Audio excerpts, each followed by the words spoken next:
You mentioned in the 2 points that you brought up, the second one being, the evil. Yes. And I remember what you said earlier about, like, let's say you have 7 pieces of evidence, but one critical piece that proves otherwise. Yes. So in that case, for the second piece of evidence, for almost a justification of evil, it seems like a lot of that justification ties to an afterlife, and then the afterlife itself, like, is justified by the existence of God. It seems a little bit circular, and if we can't, and this is the blind belief that you talked about, if you can't, like, prove the existence of an afterlife, is it fair to say that the rest of the evidence holds and therefore God exists? Right. Okay, so let me answer that question. So let's take a look at, for me, it's not so much an afterlife. God says there's an afterlife, so therefore there's an afterlife. It's that I think that we have good reason to believe that the material life that we live, the material existence we experience in the universe is not all there is. Okay. So that's where that's the case. If our material existence is not all there is, if there is an immaterial reality about the universe, this opens up some other options.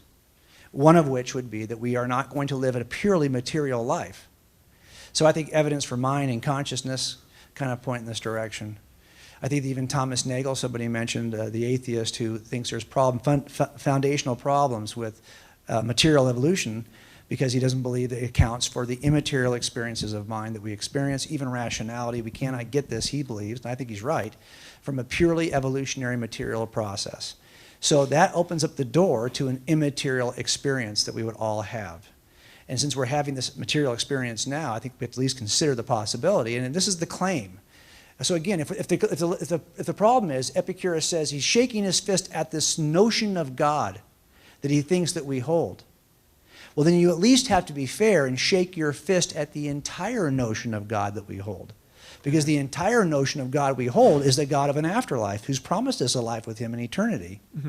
And that's part of the equation. You can't say, well, I'm going to ignore 5 attributes of God so I can shake my fist at the other 2. Okay. Keep in mind that the God you're complaining about is more than what you've just described him. Okay. So that's why I think it's fair for us to include that, because that's the God he's shaking his fist at. Okay. Make sense? Okay.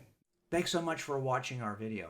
If it was helpful and useful to you, I'd really appreciate it if you would follow us, subscribe to our channel at the bottom link here in the video, and tell your friends. And please follow us on social media.